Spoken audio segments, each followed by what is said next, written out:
Every great show needs a character who makes you feel genuinely uneasy every time they appear on screen. Not because you think they'll do something dramatic, because you don't know when, or what, or how bad it'll be. In season 2 of The Sopranos, that character is Richie Aprile.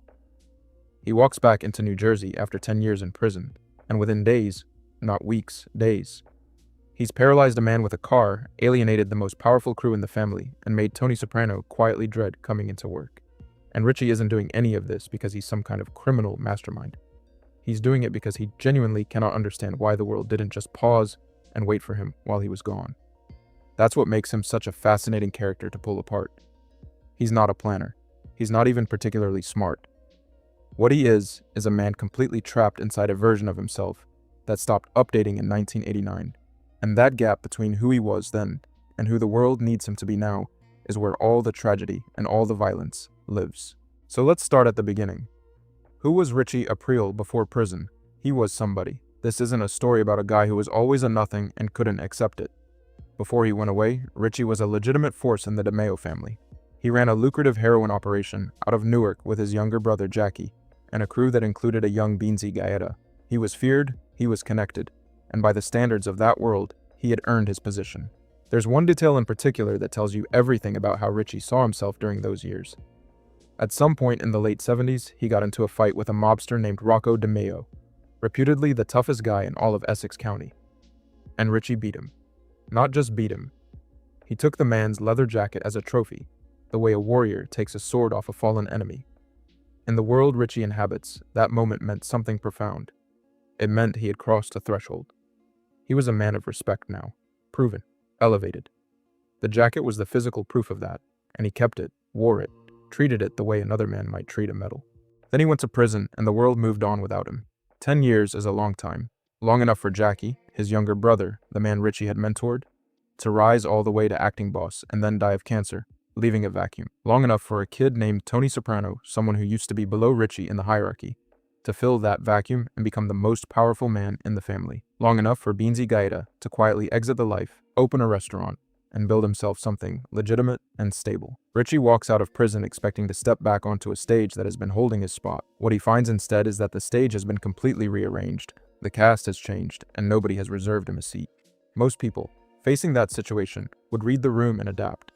They'd swallow some pride, take the smaller position, rebuild trust, earn their way back. The show actually gives us another character who does exactly that. Tony Blundetto, who comes home from prison in season 5 and genuinely tries to go legitimate, before the pull of the old life drags him back under. Richie never even considers that option. The idea that he might need to earn his place back is not something his mind can hold. He did time. He kept his mouth shut.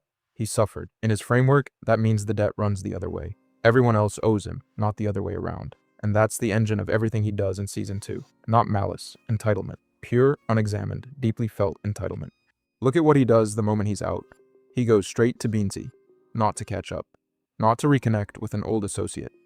He goes to collect money, deference, acknowledgement of the old order. When Beansy doesn't play along, when Beansy makes clear that he's moved on and doesn't feel like he owes Richie anything anymore, Richie doesn't process that as new information about the world.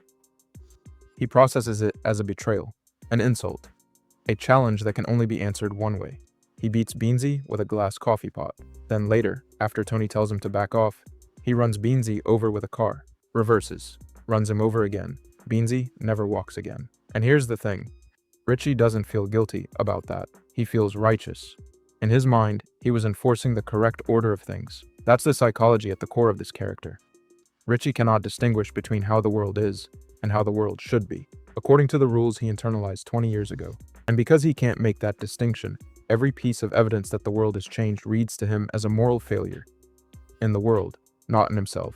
Now let's talk about the jacket. Because the jacket is where all of this becomes a symbol so precise it almost doesn't need explaining, but it's worth going deep on. Richie gives Tony the jacket early in the season.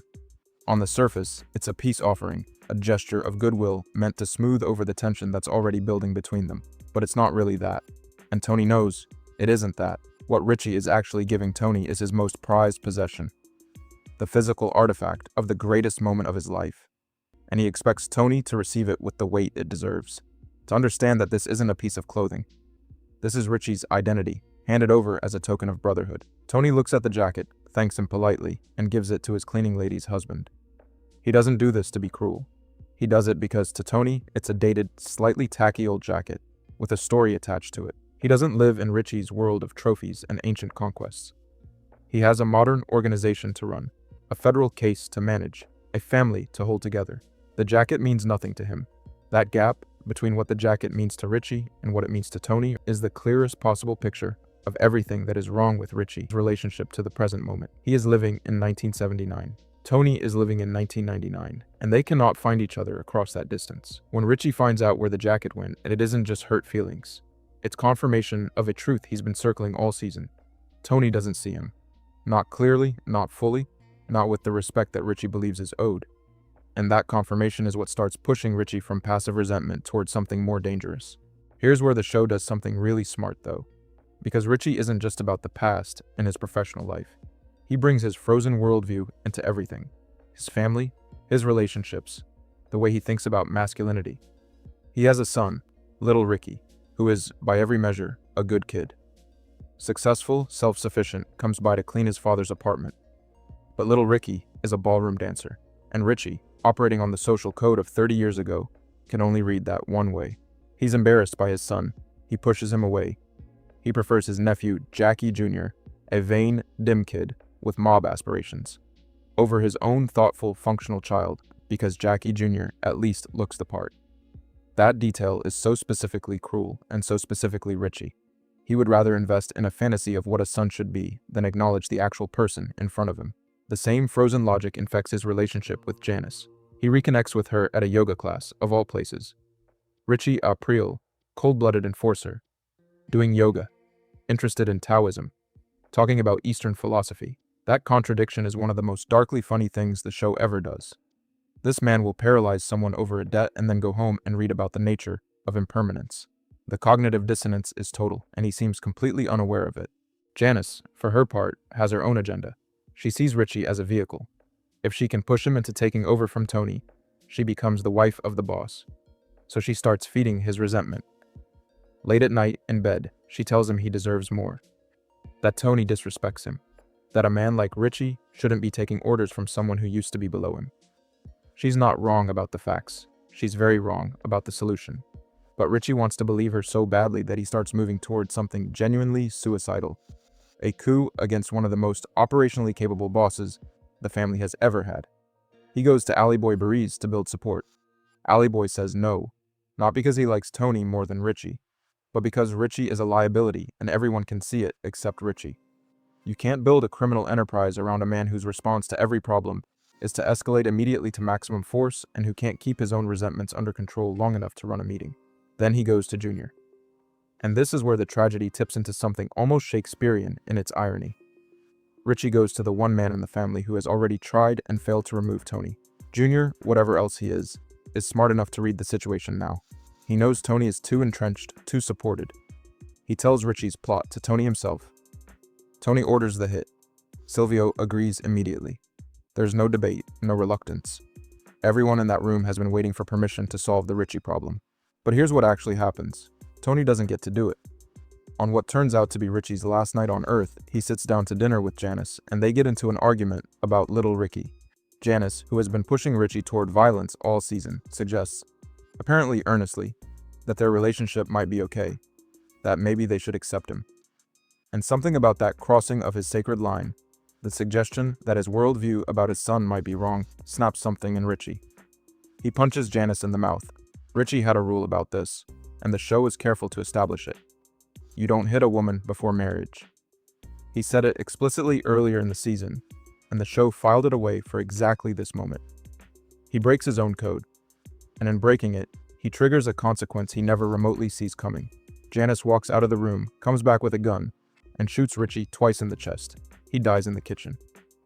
Tony and Christopher deal with the body.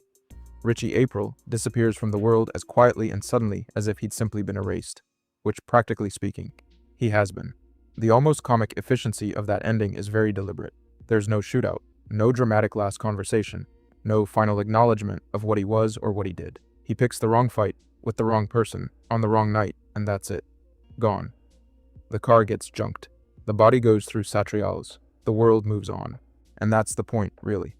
That's what the whole season has been building toward. The demonstration that a man like Richie, a man defined entirely by his past and incapable of existing in the present, was always going to end this way. He didn't lose because Tony outmaneuvered him, though Tony did. He didn't lose because Janice turned on him, though she did. He lost because the version of himself he was trying to live inside didn't exist anymore, and he refused to accept it. The jacket got donated to a stranger. His son dances in competitions and has moved past him.